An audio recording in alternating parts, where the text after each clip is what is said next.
कार्तिक के महीने में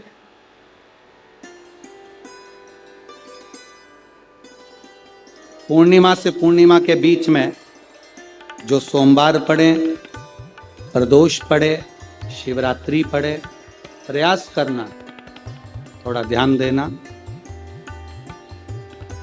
ये उन लोगों के लिए है जो 1 रुपये कमाते हैं, सवाया खर्च होता है, घर में जिनके संपदा जुड़ती नहीं, बीमारियों में पैसा ज़्यादा जाता हो, या कहीं ना कहीं तकलीफें अपनी जिंदगी में आती, उसके लिए शिव आराधना कार्तिक महीने की थोड़ा ध्यान से शुरू। अगर बहुत कष्ट की जिंदगी चल रही हो तो शिवरात्रि, प्रदोष और जितने सोमवार पड़ रहे हो कार्तिक में 4-5 जो सोमवार पड़े, उसमें एक बेलपत्र अशोक सुंदरी वाली जगह पर और शमी पत्र देवाधिदेव महादेव के ऊपर, ये 2 जगह पर अवश्य चढ़ो। 1 महीने में जितने सोमवार पड़ जाएं और प्रदोष पड़े और मासिक शिवरात्रि पड़े, उसमें अवश्य चढ़ो। बेलपत्र कहाँ चढ़ाना है? जम के बोलो जरा। अशोक सुंदरी की जगह। और शमी पत्र कहाँ चढ़ाना है? देव अधिदेव महादेव के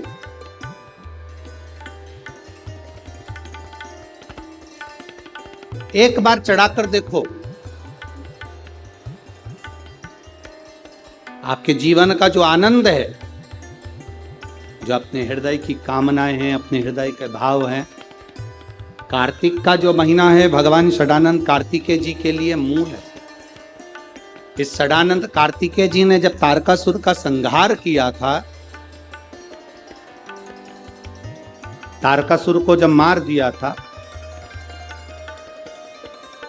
तो 33 कोटि देवताओं ने षडानंद कार्तिकेय जी को वर प्रदान किए।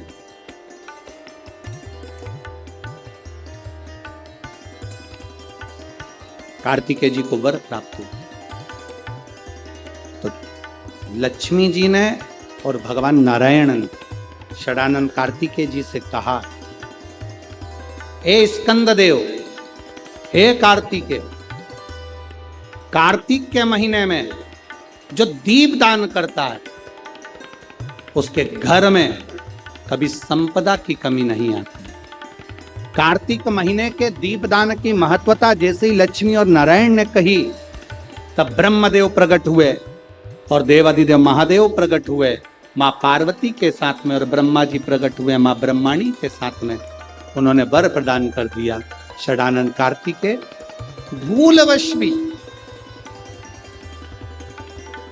अगर कोई बेलपत्र और शमी पत्र दोनों एक साथ, आपकी बहन अशोक सुंदरी और आपके पिता देवाधिदेव महादेव को शमी पत्र जो समर्पित कर देगा, षडानंद कार्तिकेय इस कार्तिक के महीने में देवाधिदेव महादेव कहते हैं उसके यहां कुबेर का भंडार शिव भर दे। एक शमी पत्र, फिर समझिएगा, ये जो बेलपत्र है ये आप समर्पित करेंगे अशोक सुंदरी वाली जगह। कहाँ समर्पित करेंगे? अशोक सुंदरी की जगह। और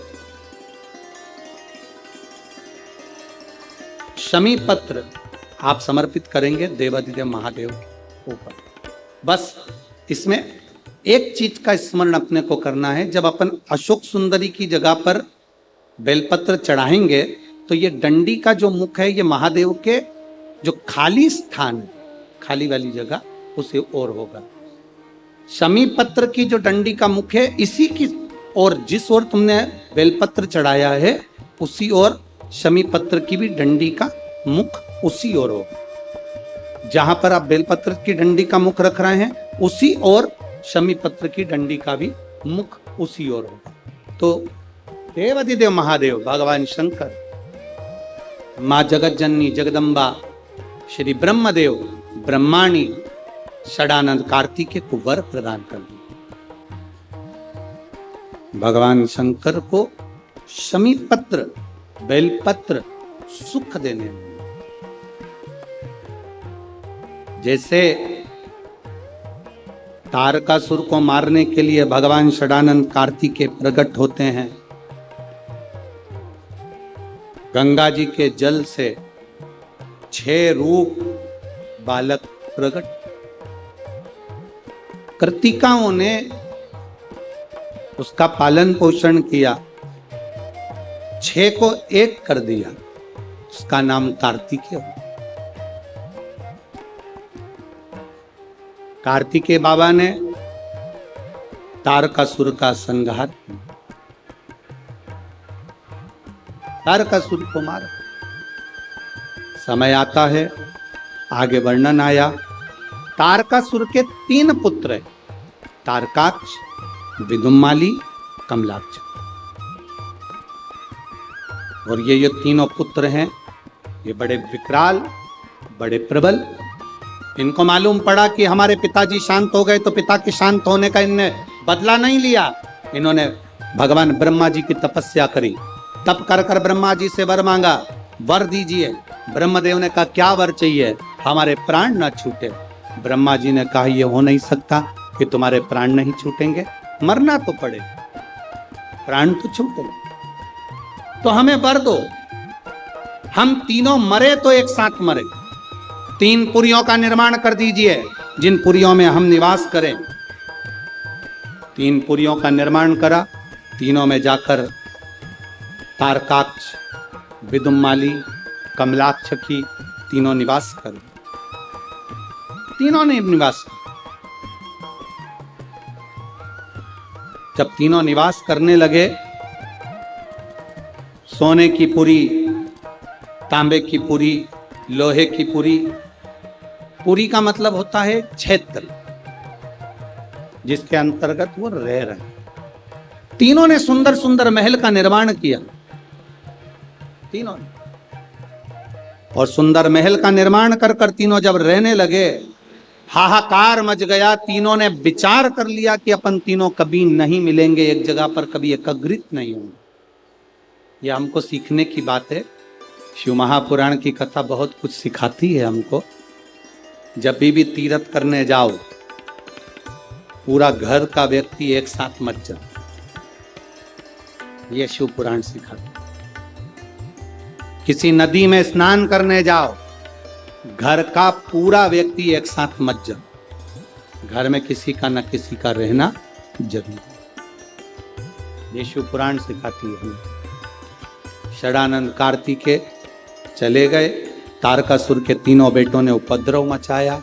जो उपद्रव मचाया, देवताओं ने भगवान शिव से प्रार्थना करी। भगवान शंकर ने जाकर 3 पुरियों को भस्म कर दिया। 3 पुरियों को जैसे ही भस्म करा, शंकर जी का नाम त्रिपुरारी हो गया। भगवान शंकर जब त्रिपुरारी बन गए, आगे वर्णन आया, शंकर जी से प्रार्थना करी, बाबा इन तीनों का संहार करिए।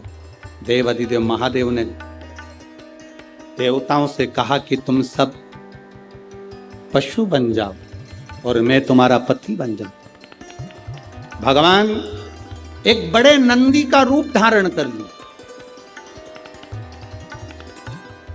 और भगवान शिव ने एक बड़े नंदी का रूप धारण कर कर देवताओं से कहा तुम पशु बनो। देवता पशु बनकर भागने लगे, भगवान शंकर पीछे पीछे उनके भागने लगे। देवताओं से भगवान शंकर ने कहा पशु बनकर जाना, तीनों पुरियों में प्रवेश कर जाना, तीनों पुरियों के राजाओं को एक जगह इकट्ठा कर लेना, मैं उनका संहार कर दूं।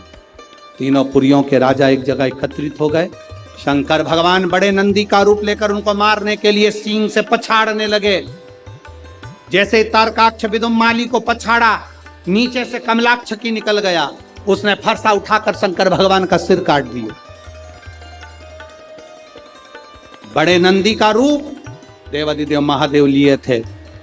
जैसे ही पशु भगवान पशुपति बनकर जो गए थे, उनका जो सिर कटा वो नेपाल में जाकर गिर गया, धड़ केदार में जाकर गिर गया, तो केदारेश्वर हो गए। और शीश गिरा नेपाल में, तो पशुपति भगवान शिव पशुपति नाथ। शंकर जी ने देखा कि ऐसे मरने वाले नहीं हैं। शिव जी अपने असली स्वरूप में आ गए। हाथ में त्रिशूल लेकर देवाधिदेव महादेव ने तारकाक्ष विदुम्माली को मारा। पीछे से कमलाक्ष फिर आया। शंकर भगवान ने उसी त्रिशूल के पीछे के नोक से कमलाक्ष की को मार दिया। तीनों के प्राण छूट गए। देवताओं ने पुष्पों की वृष्टि कर दी, चारों तरफ आनंद की अनुभूति हो गई। बोल पशुपतिनाथ भगवान की हार आहार आहा। बोल बम का नारा है, सारी समस्या का हल, शिव तत्व की प्राप्ति हो गई। जानकर देवताओं ने आनंद पाया। भगवान शंकर जी ने पाशुपत्य अस्त्र और पाशुपत्य व्रत दोनों को प्रकट, क्या क्या चीज प्रकट करी, जम के बोलो जरा। पाशुपत्य अस्त्र और पाशुपति व्रत। पशुपति व्रत की विधानता कही, 5 सोमवार का व्रत, पूजा की थाली जो लगती है वो शाम को भी वही जाती है, 6 दिए, प्रसाद का भाग, मंदिर में जाकर 3 हिस्से होना, 6 दिए को रखकर 5 दिए प्रज्वलित करना, 3 हिस्से प्रसाद के हो जाएं तो 2 हिस्सों को छोड़ देना मंदिर में, 1 हिस्से को, और जो बिना जला हुआ दिया है उसको वापिस अपनी थाली में रख लेना। बाबा से प्रार्थना कर कर 6ठे नंबर का जो दिया लेकर गए हो अपने घर के दरवाजे में राइट हैंड प्रवेश करते हुए सीधे हाथ की ओर बैठकर घर की ओर मुख कर कर दिए को जला देना। ऐसे भोजन करते समय सबसे पहले बाबा का जो प्रसाद लाए हो उसे खा लेना। ऐसे 5 व्रत, 5वें व्रत में जब पूरा व्रत होए तब श्रीफल भेंट और कुछ भी 108 दाने चावल के हो, फूल हो, पंखड़ी हो, पत्ती हो, बाबा को समर्पित।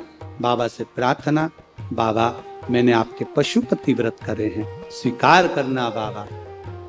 पशुपति व्रत के चलते चलते 5 व्रत के अंदर अगर कभी जिंदगी में अपने क्षेत्र में शिव महापुराण की कथा 200-300 किलोमीटर दूर भी हो रही हो तो एक बार सुनकर जरूर आना, बाबा आपके मन की मुराद को पूर्ण जरूर कर देगा।